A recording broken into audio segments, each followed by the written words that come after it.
Hello नमस्कार, स्वागत है आप सभी का। आप देख रहे हैं टाइम्स ऑन भारत। शाम के 4 बजने को हैं और वक्त है प्राइम टाइम के सबसे पहले बुलेटिन 4 का फायर का। मैं हूं आपके साथ नैना यादव। देश में किन किन राज्यों में बादल फाड़ तबाही मची है, वहां की तस्वीर आपको दिखाएंगे। विकराल बाढ़ के साथ साथ कहां पर मौत आई वो भी आगे आपको बताएंगे। नमस्कार, आपके साथ मैं हूं स्वाति जोशी। 4 का फायर में आज ये भी दिखाएंगे कि कहां आरएसएस दफ्तर पर हुआ बम से हमला और महाबली खली ने टोल स्टाफ को क्यों पीटा। नमस्कार, 4 का फायर में आप सबका स्वागत है। आपके साथ मैं हूं ज्योति मिश्रा। खबरों में आज आपको दिखाएंगे कि असम में क्यों चला बिस्वा का बुलडोजर और दिल्ली के करीब बीच सड़क पर क्यों मचा संग्राम। नमस्कार, मैं हूं आपके साथ बारखा शर्मा। 1 घंटे के न्यूज बुलेटिन में खबरें सियासत की भी होंगी, राम मंदिर से लेकर ज्ञानवापी मस्जिद की भी होंगी, लेकिन पहले फटाफट अंदाज में देखिए 50 बड़ी खबरें। प्रधानमंत्री मोदी देवघर पहुंचे। पीएम ने देवघर एयरपोर्ट और देवघर एम्स का किया उद्घाटन। देवघर में पीएम मोदी का संबोधन। पीएम ने कहा, बैद्यनाथ धाम आकर मन प्रसन्न हो जाता है। बाबा के आशीर्वाद से झारखंड को 16,000 करोड़ की सौगात। पीएम मोदी ने कहा, इन योजनाओं से झारखंड के औद्योगिक विकास पर असर पड़ेगा। योजनाओं से झारखंड के लोगों का जीवन आसान होगा। एयरपोर्ट को लेकर बोले पीएम मोदी। कहा, देवघर से हर साल 5 लाख यात्री सफर करेंगे। हवाई चप्पल वाला भी हवाई सफर करेगा। देवघर में पीएम मोदी ने किया रोड शो। सड़क के दोनों तरफ पीएम के स्वागत में खड़े रहे लोग। महिलाओं ने गाना गाकर किया स्वागत। बाबा बैद्यनाथ धाम में पीएम मोदी ने किया दर्शन। पूरे विधि विधान से की पूजा अर्चना। देवघर में बने नए एयरपोर्ट पर उतारा पहला विमान। यात्रियों ने विमान में लगाए हर हर महादेव के नारे। पीएम के दौरे को लेकर पटना में भव्य तैयारियां। विधानसभा में की गई खास सजावट। शताब्दी समारोह के समापन कार्यक्रम में शामिल होंगे पीएम। देवघर में बोले सीएम हेमंत सोरेन, झारखंड देश के अग्रणी राज्यों में गिना जाएगा। हम राज्य के विकास के लिए तैयार हैं। पीएम मोदी I2U2 शिखर सम्मेलन में भाग लेंगे। 14 जुलाई को होगा पहला लीडर्स समिट। वीडियो कॉन्फ्रेंसिंग के जरिए होगी बैठक। केरल के कुन्नूर में पानी में आधी डूबी जीप में सवार थे कई लोग।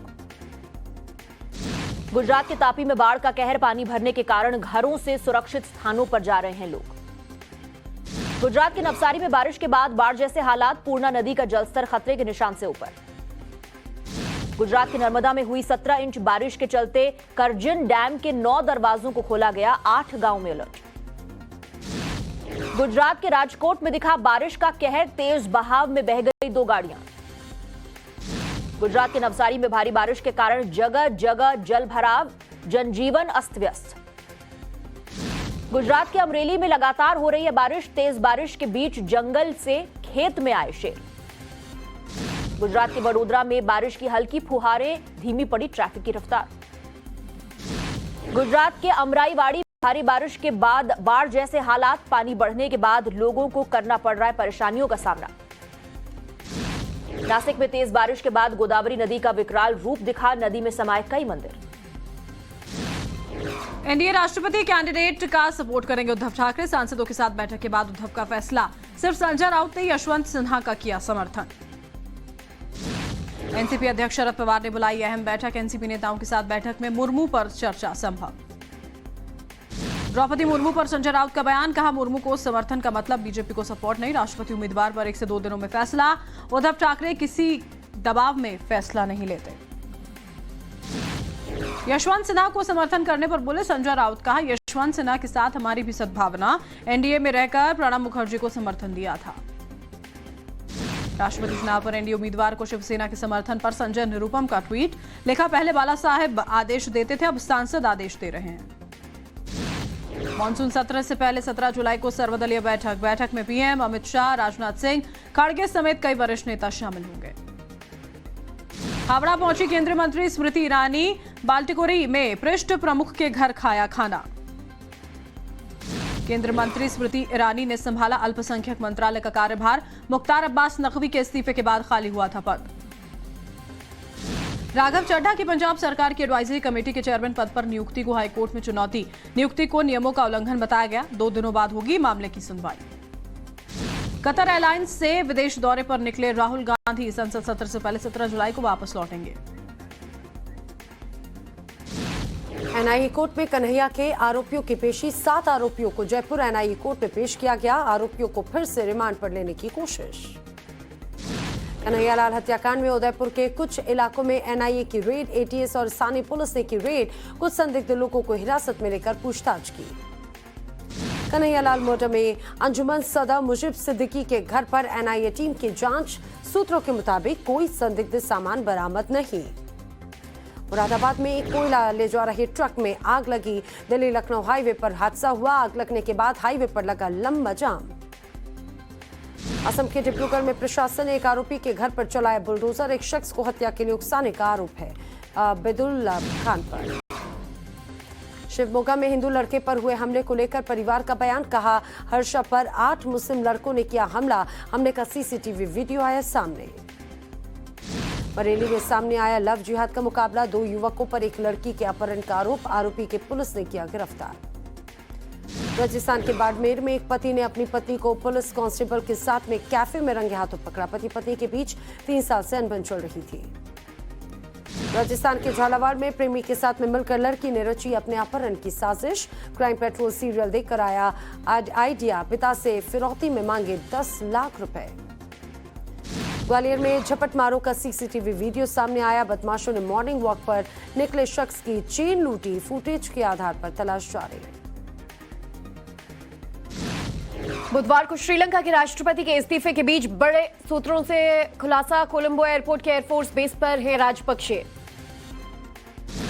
श्रीलंका के राष्ट्रपति गोटबाया के भाई बासिल राजपक्षे ने बीती रात देश छोड़ने की कोशिश की। एयरपोर्ट से वापस लौटे बासिल। इमिग्रेशन स्टाफ ने एयरपोर्ट पर ड्यूटी से किया इनकार। श्रीलंका में विपक्ष के नेता सजीत प्रेमदासा का दावा। कहा, राजपक्षे का वक्त खत्म, हम बनाएंगे नई सरकार। श्रीलंका में जारी है आम लोगों का प्रदर्शन। कोलंबो में पीएम रानिल विक्रमसिंघे के निजी आवास के बाहर सुरक्षा के कड़े इंतजाम।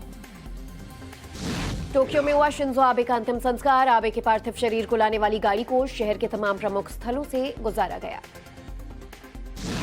शिंजो आबे को श्रद्धांजलि देने के लिए लगी लोगों की लंबी कतार। परिवार के साथ कुछ खास लोगों की मौजूदगी में हुआ अंतिम संस्कार। अमेरिका के योसेमाइट नेशनल पार्क में लगी आग थमने का नाम नहीं ले रही है। फायर फाइटर्स जंगल में लगी आग को बुझाने की पूरी कोशिश में लगे। रूस का यूक्रेन पर ताबड़तोड़ हमला। रूस ने अमेरिका के दिए हथियार को तबाह करने का दावा किया। यूक्रेन के क्रामाटोर्स्क शहर पर रूस ने किया हमला। चेतावनी के बावजूद लोगों ने शहर खाली करने से किया इनकार। यूक्रेन के मुद्दे पर यूएनएससी में बोला भारत। युद्ध की वजह से गई कई लोगों की जान। महिलाओं और बच्चों के लिए हालात बहुत मुश्किल। प्रतीक माथुर ने कहा, भारत हालात से चिंतित।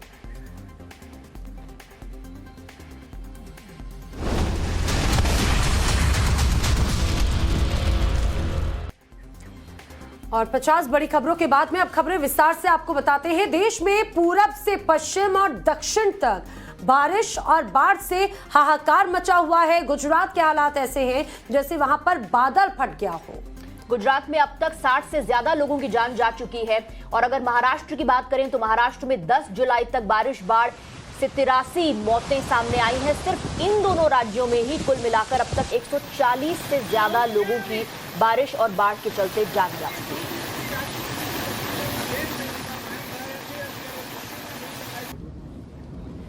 तस्वीरें आप देख रहे हैं, 2 तस्वीरें, चाहे बात गुजरात हो या महाराष्ट्र।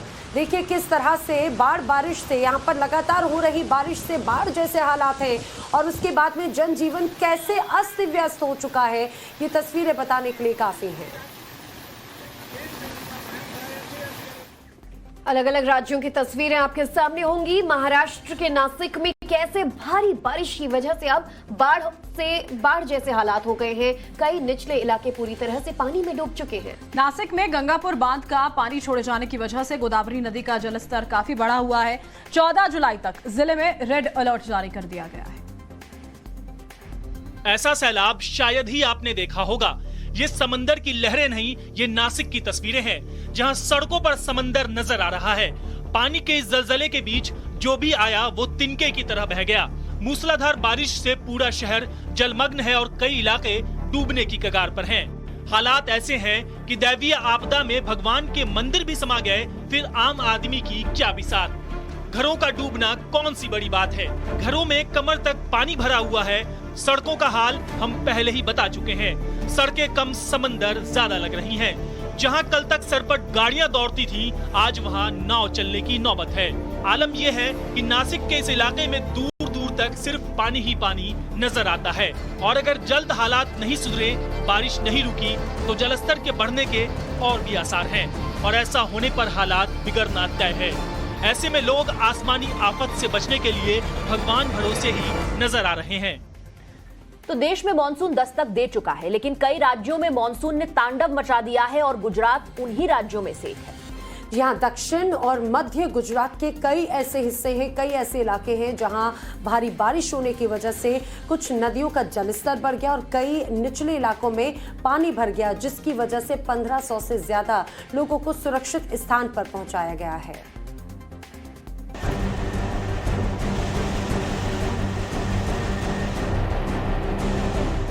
गुजरात में हो रही मूसलाधार बारिश से हाहाकार मचा है। ये तस्वीरें करजम डैम की हैं। भारी बारिश के चलते डैम के 9 दरवाजों को खोल दिया गया। बता दें कि डैम से 2,10,000 क्यूसेक पानी छोड़ा गया है। डैम के दरवाजे खुलने के बाद भरूच और नर्मदा जिले के गांवों में अलर्ट है। लोगों को सुरक्षित स्थान पर जाने के निर्देश दिए गए हैं। डैम खुलने के बाद लोगों में दहशत है, क्योंकि पहले से कुदरत की मार झेल रहे लोगों के लिए ये खतरे की घंटी है। मौसम विभाग ने दक्षिण गुजरात के डांग, नवसारी और वलसाड जिले में अगले 5 दिनों में भारी से बहुत भारी बारिश होने की भविष्यवाणी की है।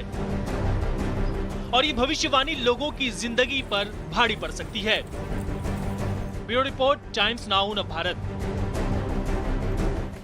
और वहीं गुजरात के राजकोट की बात करते हैं। देखिए, वहां पर बारिश कहर बनकर टूट पड़ी है। सड़कों पर सैलाब का सितम है और घरों में बाढ़ का पानी घुसा हुआ है। सौराष्ट्र के इलाकों में तो नदी नाले अब उफान पर आ चुके हैं। हर जगह पानी से त्राहिमाम देखने को मिल रहा है। गुजरात के राजकोट में लगातार भारी बारिश हो रही है, जिसके चलते कई इलाके जलमग्न हो गए हैं। निचले इलाके कमर तक डूब गए हैं। घरों में भी बारिश का पानी घुस गया है। राजकोट के निचले इलाकों में बारिश बड़ी आफत बन चुकी है। हालात इस कदर बिगड़ गए हैं कि सड़कें समंदर की तरह नजर आ रही हैं और गली मोहल्लों में हर तरफ सैलाब है। ये तस्वीरें राजकोट के बाबा सीताराम चौक की हैं, जहां भारी बारिश के बाद पानी की धार इतनी तेज हो गई कि सड़क पर खड़ी कार तक बहने लगी। इन तस्वीरों से अंदाजा लगाया जा सकता है कि राजकोट में हालात कितने बिगड़ चुके हैं, जो हजारों किलो की कार को तेज बहाव तिनके की तरह बहाकर ले जा रहा है। वहीं सड़क पर खड़ी स्कूटी, बाइक भी डूबे नजर आ रहे हैं। वहीं अब डर इस बात का है कि अगर बारिश इसी रफ्तार से होती रही तो हालात और भी बुरे हो सकते हैं। और इस समय की एक बड़ी खबर, लगातार मध्य प्रदेश में जो बारिश हो रही है उसकी वजह से बाढ़ जैसे हालात हैं। 60 लोगों की मौत हो गई है। ये भी जान लीजिए, पिछले 42 दिनों में कुदरत के कहर ने अभी तक 60 लोगों की जान सिर्फ मध्य प्रदेश में ले ली है। 33 जिलों में भारी बारिश का ऑरेंज अलर्ट जारी किया गया है। बारिश के दौरान आकाशीय बिजली गिरने से 24 घंटे में 7 लोगों की जान चली गई है। तो बारिश, बाढ़ और उसके अलावा बिजली गिरने की वजह से भी लोगों की जान गई है। मध्य प्रदेश के हालात हमने आपको दिखाए। मध्य प्रदेश में ज्यादा बारिश की वजह से किस तरह से लोगों के लिए आफत आ गई है, ये आपको दिखाते हैं। इस बार बारिश ने 17 साल का रिकॉर्ड तोड़ा है। बारिश की वजह से राजधानी भोपाल का हाल बेहाल है। हालात और ज्यादा डरावने होते जा रहे हैं। कुछ घंटे की बारिश के बाद ही मध्य प्रदेश का सबसे चमकता शहर भोपाल बदरंग हो गया। राजधानी की चमक फीकी पड़ गई। लगातार हो रही बारिश से एमपी की राजधानी भोपाल बेहाल है। सड़कों का हाल देखिए, जहां तक नजर जा रही है पानी ही पानी है। सड़कों पर पानी की वजह से ट्रैफिक स्लो हो गया है।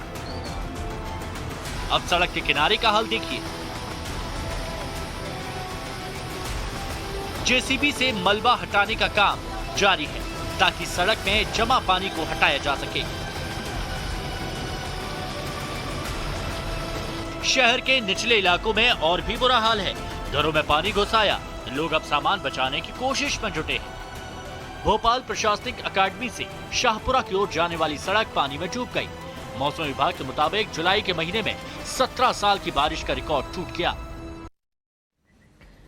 और अब दक्षिण की ओर बढ़ते हैं। कर्नाटक में बाढ़ बारिश का कहर जारी है। 1 जून से लेकर अब तक 12 लोगों की मौत हो चुकी है। जी हां, इसी साल आई बाढ़ बारिश में कर्नाटक में अभी तक कुल 65 लोगों की जान चली गई है।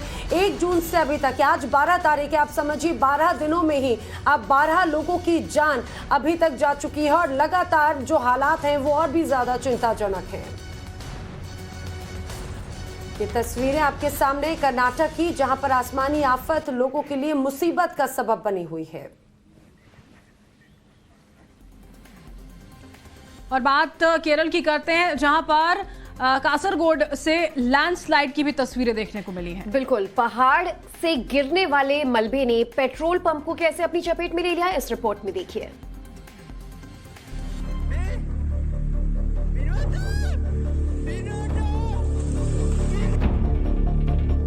ये वीडियो केरल के कासरगोड जिले का है। आप वीडियो में पहाड़ से लगा एक पेट्रोल पंप देख सकते हैं। देखते ही देखते अचानक पहाड़ दरकने लगा। 200 फीट ऊंची चकुंतिया पहाड़ से मिट्टी गिरने लगी। अब वीडियो के इस हिस्से को देखिए। ये वीडियो लैंडस्लाइड के बाद का है। अच्छा खासा पेट्रोल पंप मलबे का ढेर बन गया। पहाड़ से गिरने वाली मिट्टी ने पेट्रोल पंप को अपनी चपेट में ले लिया, जिससे पेट्रोल पंप के 2 ऑफिस पूरी तरह से तबाह हो गए। लैंडस्लाइड में किसी व्यक्ति को कोई नुकसान नहीं पहुंचा है।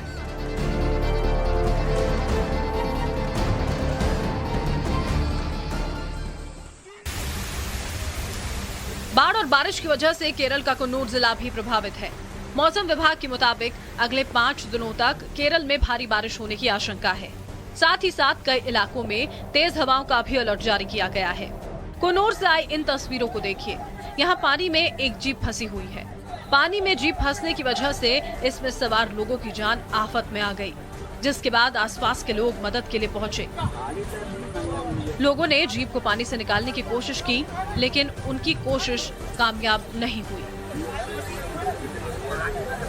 जीप पानी में और ज्यादा डूबती गई और आखिर में पानी में समा गई। कर्नाटक के तटीय इलाकों में भारी बारिश हो रही है। शिवमोगा, हासन, कुडागु और चिकमगलुरु जिलों के लिए मौसम विभाग ने अलर्ट जारी किया है। शिवमोगा जिले में हालात बेहद खराब हैं। यहाँ पानी सड़कों पर आ गया है, जिसके बाद इधर उधर जाने के लिए लोगों को छोटी नाव का सहारा लेना पड़ रहा है। सिर्फ मध्य या दक्षिण भारत ही नहीं, बल्कि आज तो दिल्ली एनसीआर में भी झमाझम बारिश हुई। इस बारिश से लोगों को गर्मी से राहत जरूर मिल गई, लेकिन साथ ही जाम की समस्या उनके लिए आफत बन गई। जाम की वजह से गाड़ियां सड़कों पर रेंगती हुई दिखाई दी। ऑफिस आने जाने वालों को दिक्कतों का सामना भी करना पड़ा। राजधानी दिल्ली में इस वक्त जोरदार बारिश हो रही है। इस वक्त हम दिल्ली के 12 खंबा रोड पर मौजूद हैं, जहां आप देख सकते हैं कि सड़कें जो हैं वो पूरी तरीके से भीग चुकी हैं। मॉनसून की दस्तक के साथ दिल्ली एनसीआर में झमाझम बारिश हुई। कई घंटों की बारिश ने दिल्ली एनसीआर को गर्मी और उमस से राहत दी और थोड़ी ही देर में दिल्ली का मौसम सुहाना हो गया। हालांकि थोड़ी ही देर में राजधानी की सड़कें लबालब हो गईं और कई जगहों पर जल भराव की भी समस्या देखने को मिली। जल भराव के बाद दिल्ली में जगह जगह जाम लग गया। राजधानी के सरिता विहार इलाके में गाड़ियां रेंगने लगी। कुछ ऐसी ही तस्वीरें आईटीओ पर भी देखने को मिली। इन तस्वीरों से साफ है कि मानसून की दस्तक ने दिल्ली को ठंडक तो पहुंचाई है, लेकिन जाम की समस्या एक बार फिर देश के दिल यानी राजधानी दिल्ली के लिए मुसीबत बन गई।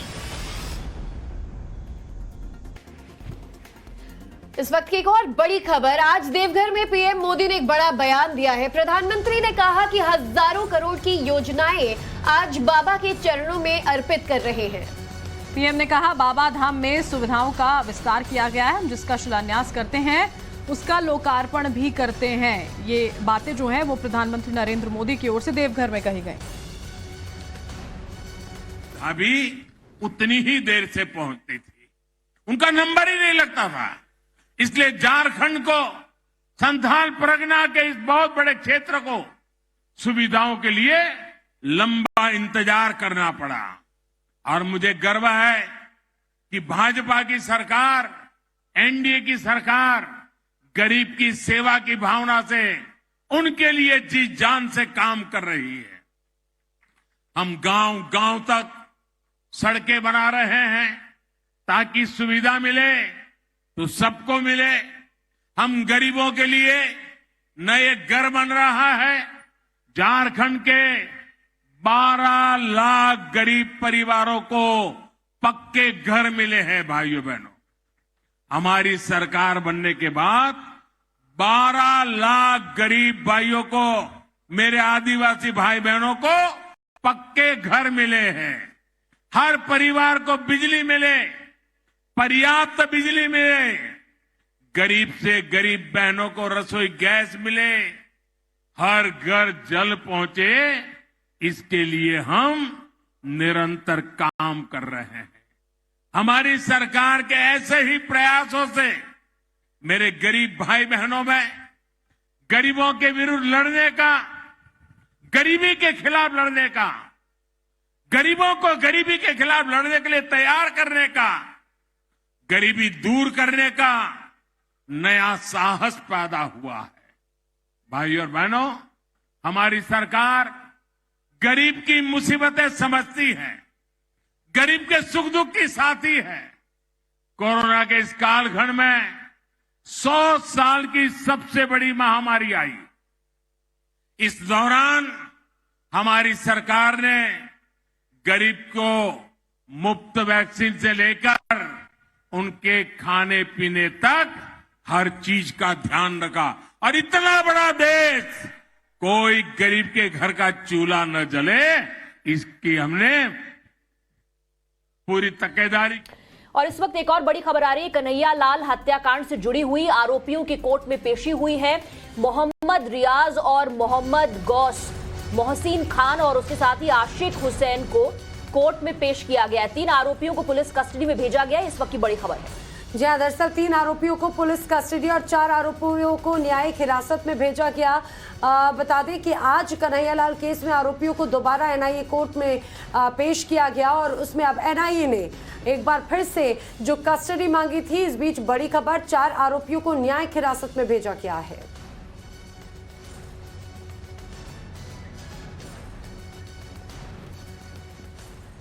और भंवर हमारे साथ, हमारे सहयोगी जुड़ चुके हैं, उनका यहां पर हम रुख कर लेते हैं। भंवर, आरोपियों की पेशी यहां पर हुई है और न्यायिक हिरासत 4 आरोपियों को दी गई है। जी बिल्कुल, 4 को न्यायिक हिरासत में भेजा गया और 3 को पुलिस कस्टडी में भेजा गया, जिसमें मोहम्मद गौस, मोहसिन और रियाज ये रिमांड पर भेजे गए हैं। क्योंकि अभी पूछताछ और करनी बाकी है, मामला काफ़ी ज़्यादा फैलता जा रहा है, इसलिए इस पूरे मामले को लेकर के पूछताछ और होगी और उसके बाद फिर हो सकता है इनकी पेशी दोबारा हो।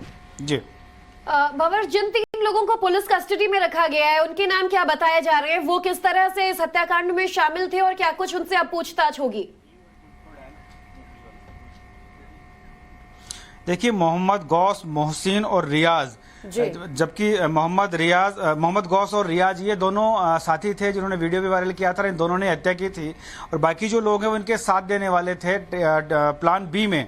तो वो लोग हैं, जो बाकी लोग हैं, जो कि 7 लोग हैं कुल मिलाकर ये, और उसके अलावा और भी गिरफ्तारियां हो सकती है। और एक बड़ी खबर ये भी है कि एनआईए ने आज 2 लोगों को और हिरासत में लिया है उदयपुर से, जिसमें वहाँ की जो अंजुमन कमेटी है उसका एक सदर भी है और एक वहीं की अंजुमन कमेटी का एक सचिव भी है, जो कि उदयपुर की अंजुमन कमेटी है। जी चलिए, अपडेट्स आपसे लगातार लेते रहेंगे भंवर। बहुत बहुत शुक्रिया फिलहाल इस पूरे मामले में कन्हैयालाल हत्याकांड के अपडेट्स हम तक पहुंचाने के लिए शुक्रिया। इधर केरल में आए दिन आरएसएस पर हमले होते रहते हैं। नया हमला कुन्नूर के आरएसएस ऑफिस में हुआ है और यह हमला बम से किया गया। सीसीटीवी में बम से हमला रिकॉर्ड भी हुआ है, दिखाते हैं आपको। केरल के कन्नूर में आरएसएस के दफ्तर पर बम से हमला किया गया। हमले का सीसीटीवी वीडियो आपकी टीवी स्क्रीन पर है। वीडियो में आरएसएस दफ्तर का गेट दिखाई दे रहा है। कुछ ही सेकंड में दफ्तर के परिसर में धमाका होता है।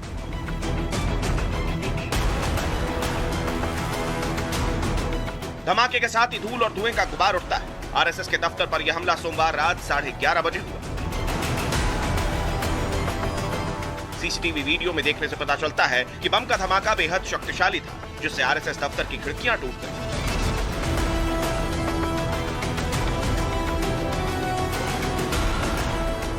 आरएसएस के दफ्तर पर हमले के बाद पुलिस की तैनाती बढ़ा दी गई है। पुलिस ने सीसीटीवी वीडियो के आधार पर छानबीन शुरू कर दी है। आरएसएस दफ्तर पर हुए हमले में किसी के जख्मी होने की कोई खबर नहीं है।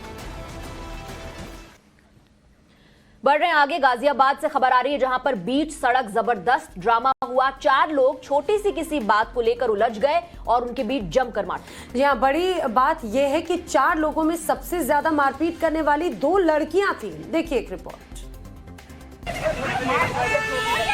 दिल्ली से 20 किलोमीटर दूर गाजियाबाद में सड़क पर जमकर संग्राम। यह हाई वोल्टेज ड्रामा गाजियाबाद के संजय नगर में बीच सड़क। तस्वीरों में आप देख सकते हैं 2 लड़कियां, उनके साथ एक लड़का एक चौथे व्यक्ति से मारपीट कर रहे हैं। सड़क पर यह झगड़ा पुलिस की मौजूदगी में हुआ। पुलिस रोकती रही और 2 लड़कियों ने बीच सड़क लाल टी-शर्ट पहने लड़के की पिटाई कर दी। झगड़ा लड़कियों के साथ आए सफेद शर्ट पहने लड़के से शुरू हुआ, जिसको पुलिस वाले ने पकड़ रखा है, और तभी लड़कियों ने लाल टी-शर्ट पहने लड़के की हेलमेट से पिटाई शुरू कर दी। इन दोनों लड़कियों ने न सिर्फ इस लड़के की पिटाई की बल्कि पुलिस वालों से भी बदतमीजी की। बीच सड़क पर इन लोगों के बीच किस बात पर झगड़ा हुआ यह अभी तक साफ नहीं है। बढ़ते आगे, उत्तर प्रदेश की तरह असम में भी बुलडोजर एक्शन लगातार जारी है। यहां बैदुल्ला खान नाम के एक शख्स की प्रॉपर्टी पर बुलडोजर चला दिया गया। असम में हिमंत बिस्वा शर्मा का बुलडोजर चल रहा है। असम के मुख्यमंत्री हिमंता उत्तर प्रदेश के मुख्यमंत्री योगी आदित्यनाथ के नक्शे कदम पर हैं। असम के पूर्वी जिले डिब्रूगढ़ में एक आरोपी की प्रॉपर्टी पर बुलडोजर चलाया गया। आपके टीवी स्क्रीन पर दिखाई दे रहा बुलडोजर हिमंता सरकार का है और प्रॉपर्टी आरोपी बैदुल्ला खान की है, जिसे बुलडोजर ने जमींदोज कर दिया।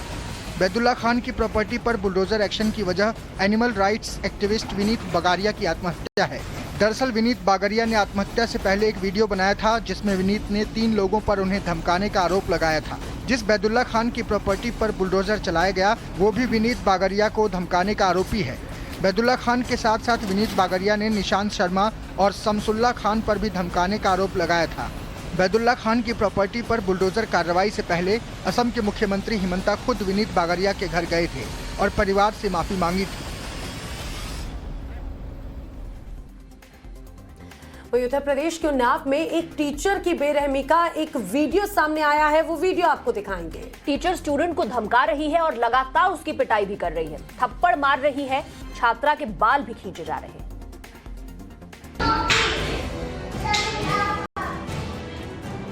उत्तर प्रदेश के उन्नाव से एक टीचर की बेरहमी का वीडियो सामने आया है।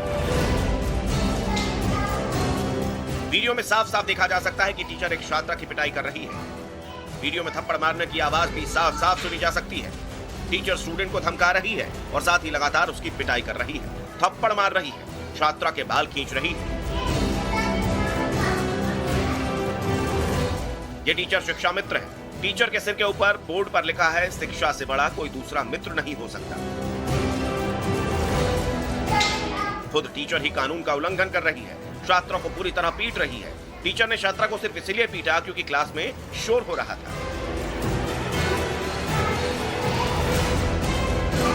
उन्नाव की शिक्षा मित्र का नाम सुनील कुमारी है। यह मामला उन्नाव के असोहा ब्लॉक के इस्लाम नगर प्राथमिक विद्यालय का बताया जा रहा है।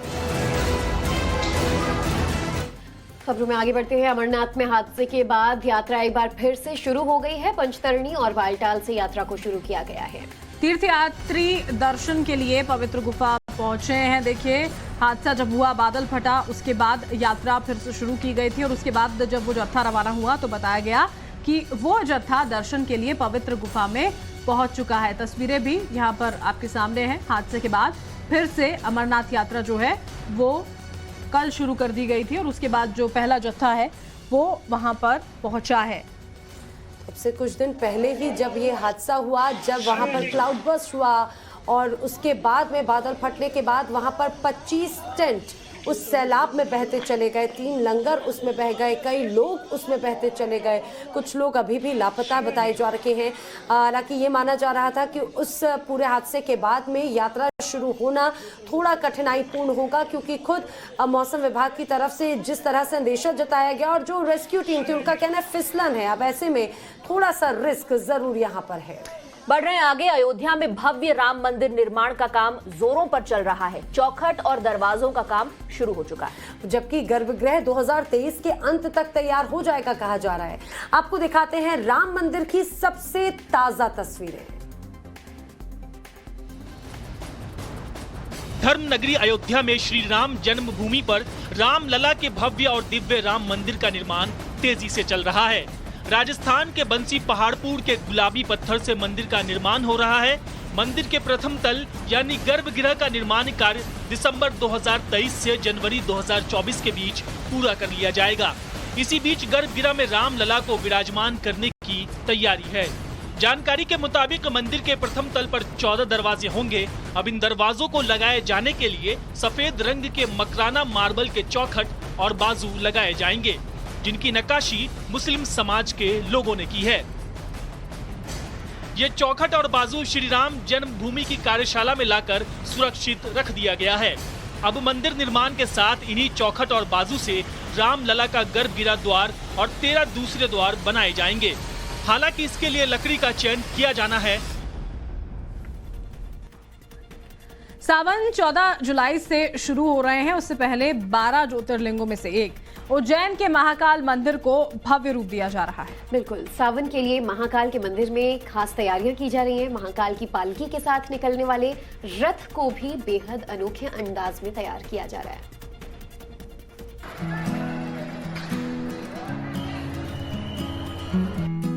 मध्य प्रदेश के उज्जैन में विश्व प्रसिद्ध श्री महाकालेश्वर मंदिर में सावन के महीने के विशेष दर्शन के लिए तैयारी शुरू हो गई है। सावन का महीना 14 जुलाई से शुरू हो रहा है। श्री महाकालेश्वर मंदिर में गर्भगृह की चांदी की दीवारें, रुद्र यंत्र, चांदी द्वार और सभा मंडप के चांदी द्वार की सफाई का काम शुरू हो गया है। साथ ही बाबा महाकाल की पालकी के साथ निकलने वाले रथ को भी तैयार किया जा रहा है। उज्जैन कलेक्टर आशीष सिंह के मुताबिक आज काम पूरा कर लिया जाएगा। हमारी सारी व्यवस्थाएं उसी हिसाब से हो रही हैं। हम लोग चारधाम से ही बैरिकेडिंग से श्रद्धालुओं को दर्शन कराएंगे। मंदिर की परंपरा के मुताबिक सावन और भादो के महीने में भगवान महाकाल की 6 सवारियां निकाली जाएंगी। पहली सवारी 18 जुलाई और शाही सवारी 22 अगस्त को धूमधाम से निकाली जाएगी। तैयारियां पूरी होने तक सुबह 11 बजे से शाम 5 बजे तक गर्भगृह में प्रवेश पर पाबंदी लगा दी गई है। मामले में आज की सुनवाई खत्म हो चुकी है। आपको बता दें, वाराणसी कोर्ट में आज सुनवाई हुई थी। कल भी ज्ञानवापी मामले पर कोर्ट में सुनवाई शुरू होगी। आज कोर्ट रूम में जोरदार बहस हुई। हिंदू मुस्लिम पक्ष के वकीलों के बीच ये बहस हुई और वाराणसी कोर्ट में आज की सुनवाई पूरी हो गई है। कल फिर से इस मामले पर सुनवाई जारी रहेगी। नियमित रूप से देखिए अब सुनवाई हो रही है। जिस दिन छुट्टी नहीं होगी सिर्फ उस दिन सुनवाई नहीं होगी, लेकिन उसके अलावा रोजाना ज्ञानवापी मामले पर सुनवाई होनी है। हिंदू मुस्लिम पक्ष के वकीलों के बीच में यहाँ पर तीखी बहस जो है आज कोर्ट रूम में हुई। मुस्लिम पक्ष की ओर से जो अपनी दलीलें थी वो रखी गई, जो 30 मई को आखिरी में रखी गई थी। उसके बाद जब दोबारा से सुनवाई शुरू हुई उसको फिर जारी किया गया और आज जाकर ये दलीलें पूरी हुई हैं। कल हिंदू पक्ष की ओर से अपनी बात रखी जाएगी। तो दलीलें तो रखी गई, कई याचिकाएं दायर की गई हैं। उस याचिका के बाद में जिस तरह से लगातार सुनवाई हो रही है, आज की सुनवाई के दौरान जमकर बहस हुई, ये भी खबर है। आज कोर्ट के सामने मैंने अपनी बहस शुरू की है। मुस्लिम पक्ष अपनी बहस कंक्लूड कर चुका है, खत्म कर चुका है। और मुस्लिम पक्ष का ये कहना था कि जितने पॉइंट्स उन्होंने रखे कि ये प्लेसेस ऑफ वर्शिप एक्ट से बाधित है, वफ एक्ट से बाधित है, काशी विश्वनाथ एक्ट से बाधित है, वो सारे पॉइंट्स पे मैंने अपना जवाब देना शुरू कर दिया है। और प्राइमा फेसाई कोर्ट को सेटिस्फाई करने की कोशिश की है कि जो मुस्लिम पक्ष ने 4 से 5 दिन तक आर्गूमेंट किया वो उनकी प्लीडिंग के बियॉन्ड है, उसके लिए उनकी कोई प्लीडिंग नहीं है। और साथ ही साथ कोर्ट ने मुझे जो जितने आरोप आज सुबह से आप सुन रहे थे राज्य सरकार के वकील होने का और ये सारी बातें, राज्य सरकार ने जो मुझे नो ऑब्जेक्शन दिया था केस कंडक्ट करने के लिए, वो मैंने कोर्ट के सामने रखा और कोर्ट ने मुझे अधिकृत किया है कि मैं प्लेंटिफ नंबर 2 और 5 की 2 से 5 की तरफ 2 से 5 तक अपनी बहस पहले चालू करूंगा। राखी सिंह के वकील को इजाजत नहीं दी अपनी बहस रखने के लिए। आगे की रणनीति ये है कि हमारे पास सारे रिटर्न स्टेटमेंट्स और रूलिंग्स हैं, कोर्ट को हम दे चुके हैं और अपनी पूरी तैयारी है। कल हरिशंकर जैन साहब भी आ रहे हैं अपनी बहस रखने के लिए और पुरजोर तरीके से अगले 2 दिन तक हिंदू पक्ष हम रखें। 1991 के वर्षिप एक्ट का भी जी 1991 के प्लेस ऑफ वर्शिप एक्ट का हवाला दिया गया और उसको अपने बहस के शुरुआती चरण में मैं उसको कोर्ट के सामने क्लैरिफाई कर चुका हूं कि ये जो प्रक्रिया है सेक्शन 4(1) के तहत इस जगह के धार्मिक स्वरूप को एग्जामिन करने की प्रक्रिया है और कोर्ट के सामने उसके लिए हमने रिटन सबमिशंस और जजमेंट्स भी साइड करके रख दिए। प्लॉट संख्या को लेकर मैंने खुद क्लैरिफाई किया कि जो मुस्लिम पक्ष है, और ये बात आप उनसे पूछिएगा, आपके सामने बहुत जिम्मेदारी से कहना चाहता हूं, वो खुद अपनी एप्लीकेशन में इस जगह की प्लॉट संख्या को पैरा नंबर 3 में 9130 मेंशन कर रहे हैं। पिछले 4 दिन से और लगातार 4 दिन से बहस करते रहे कि हमने प्लॉट नंबर गलत मेंशन किया है। वो खुद अपनी एप्लीकेशन में इस जगह को लिख के आए हैं कि 600 साल से खसरा नंबर 9130 पे वो नमाज पढ़ते चले। लेकिन अब वो वार्ड को लेकर सवाल उठा रहे हैं कि आप देखिए, काशी विश्वनाथ का गेट नंबर 1 दशाश्वमेध वार्ड में आता है और जो गेट नंबर 4 है वो पीएच चौक में आता है। तो कोई ये कहे कि आपने गेट नंबर 4 का नहीं दिया, 1 का दिया, ये बेमानी बात है, क्योंकि जो सीपीसी की धारा है 7(3) उसके तहत ये रिक्वायरमेंट है कि हमें सूट प्रॉपर्टी को आइडेंटिफाई करना है। आइडेंटिफाई करने के लिए हमने पीएच दशाश्वमेध लिखा है जो गेट नंबर 1 में आता है।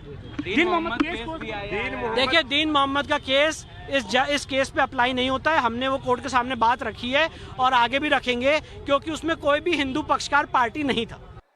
क्या रहा आज, क्या माहौल रहा? आज मुस्लिम पक्ष की दलील पूरी होने के बाद जैसे ही हिंदू पक्ष की शुरुआत हुई और एक एक मुस्लिम पक्ष के दावों के धज्जियां उड़ाते हुए हिंदू पक्ष के वकील अधिवक्ता माननीय विष्णु शंकर जैन जी जब रखे तो पूरा हिंदू पक्ष हर्षित हो उठा। एक एक बात की नमाज पढ़ने से, सड़कों पर नमाज पढ़ने से, हवाई अड्डे पर नमाज पढ़ने मस्जिद नहीं हुआ करता। आप 600 सालों से ये कह रहे हैं कि 9130 अराजी नंबर का वाद खारिज किया जाए और यही 9130 जो दीन मोहम्मद का फैसला था उसमें भी वक्फ प्रॉपर्टी नहीं थी, इसलिए आज खारिज हो गया। और पुनः आप वही लेकर प्रकरण हमारे काबिल दोस्त किन बिंदुओं पर लेकर चल रहे हैं, हमको बड़ा हैरत होता है। दूसरा, उन्होंने यह कहा कि धर्म स्थल विधेयक 1991 के बारे में हमारे दोस्त ने यह कहा कि खारिज करने योग्य है, लेकिन धर्म स्थल विधेयक 1991 के इतना 3 ग के बिंदुओं को 4 ख के बिंदुओं को जब हवाला दिया कि हमारे दोस्त इसके बारे में जिक्र नहीं करते। क्यों नहीं करते? और एक तो उसमें 1991 में ये हवाला है कि धार्मिक स्वरूप की चर्चा की गई है। धार्मिक स्वरूप जो 100 साल पहले के बारे में, इसके बारे में हमारे काबिल दोस्त नहीं बोलते।